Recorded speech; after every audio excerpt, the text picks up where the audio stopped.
I just saw this at MarketWatch.com. Goldman Sachs equity strategist David Kostin makes the case for the S&P to hit 6,000 by the end of 2024, thanks in large part to a relentless rise in big tech companies.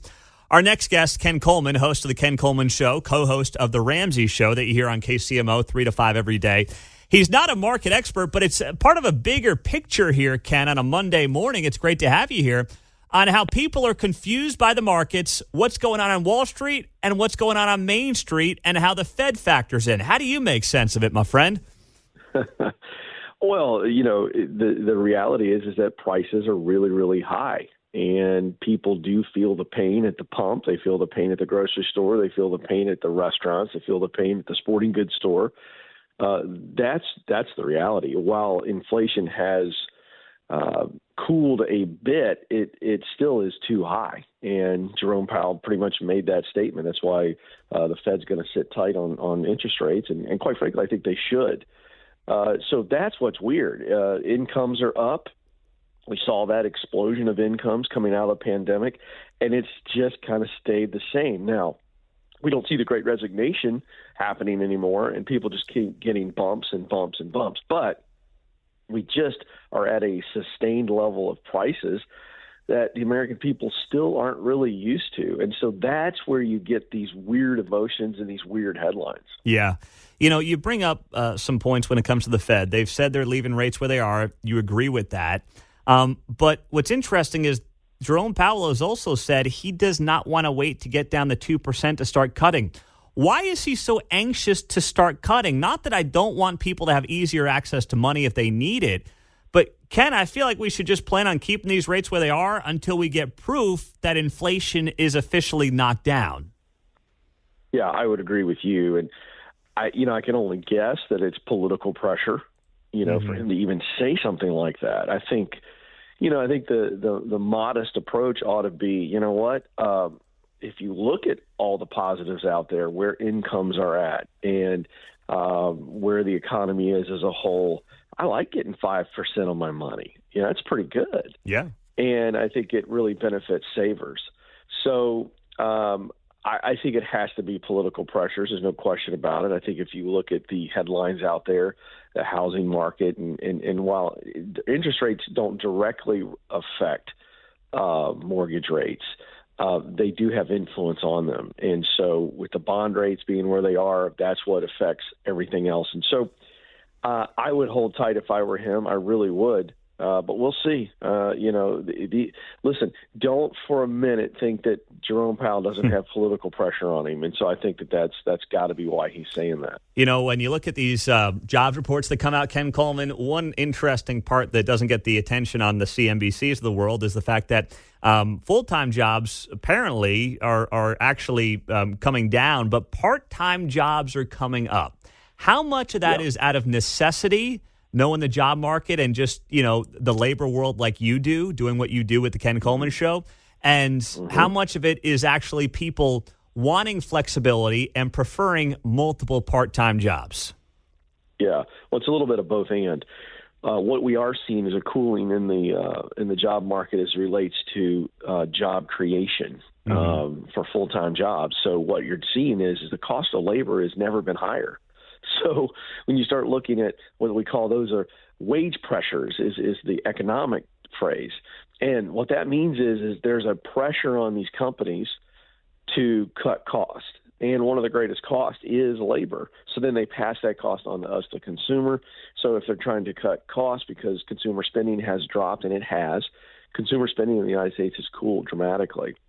In fact, there was a headline yesterday about across the world, it's not just an American issue, retailers are doing crazy discounts to try to entice people back into buying. So what happens is it's a cycle. And so companies will go, well, labor is one of our greatest costs, so we're going to cut full-time positions and we're going to go to part-time positions. So you'll see a rise in part-time positions. Then the other side of the coin, as you pointed out, is you got a lot of people who need extra money. And they're living paycheck to paycheck, credit card debt all-time high. So they need that second job to help make ends meet or to create margin to live outside of just the basics. And is that something that, I mean, the market's never wrong, as the old cliche goes. Is that in some ways a good thing that we have an economy where people are saying, hey, not that we want them to work more than they have to or they want to, but they have the opportunity to do it, whether it's a DoorDash or an Uber? Does that actually, create flexibility for the employee in a way it previously didn't, thanks to technology? Well, you make a very good point here. This is a blessing. You're right. We still have more jobs available than we do have people who are willingly unemployed. So they're just saying, I'm out. I'm not doing anything. And so that's a good thing. Now imagine a flip scenario where pressures were high on wage pressures, costs were high, inflation high, and there weren't jobs available. Now you have a very different world. So as it sits right now, yeah, it's a real blessing that people can go get work. I mean, I can't talk to a small business owner without them talking about they can't find people. Yeah. No, you're absolutely right. Now, speaking of work, we know that one guy who's allergic to work is Bernie Sanders. He's been sucking off the government teat for, 50 years now. And he is proposing a 32-hour work week. But of course, Ken, same benefits, same pay, same everything else.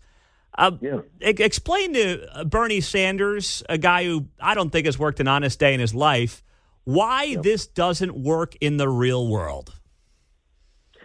Well, the reason it doesn't work is because there's this little nasty phrase or this word called productivity. And so we pay for product and people get paid based on what they put out. And he's a guy that he wants to inch us closer and closer and closer to universal income. This is not a guy who's being cute about it. He's not being sly about it. All you got to do is spend about 10 minutes on Google and look at what he says. He's an absolute socialist who believes in one of the most failed economic models the world has ever seen. And he doesn't blink about it. And we're seeing this across the country, Pete. I don't know if you're talking about it on your show yet, but we're seeing a lot of municipalities in the United States that are openly experimenting, testing, and now implementing a universal income. Just this is what you get. You don't even have to work for it.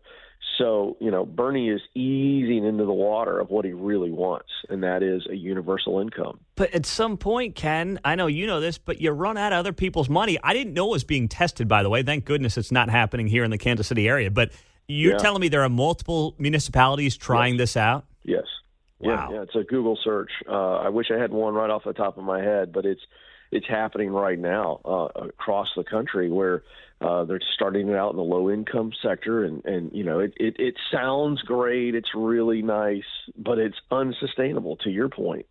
So, look, it's ridiculous that you would mandate the amount of hours someone works from the federal level. I think it's ridiculous. It's just a runaway train.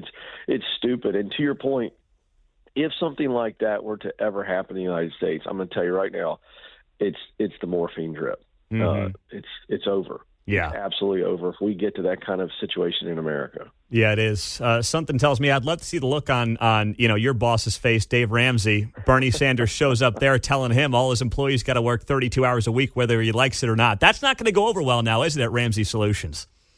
No, I tell you, Dave he's got this on-air persona that everybody knows, the cranky, grandfather or whatever, but he's one of the kindest, gentlest guys. But I will tell you, if that were to happen, I could see him doing a terrible Terry Tate potential tackle on Bernie Sanders. I don't know if we could hold him back. You could sell that on pay-per-view for big bucks, my friend. He is Ken Coleman, host of the Ken Coleman Show, best-selling author. Find him wherever you get your podcasts, and also co-host of the Ramsey Show 3 to 5 on KCMO. Ken, have a great week. Thanks for being here on KCMO. We appreciate it. You bet. I'll be on with the big man himself today, so we'll talk to all your folks later today. I love that. That's my favorite combo right there, Ken Coleman and Dave Ramsey, holding down the big show, 3 o'clock today on KCMO Talk Radio.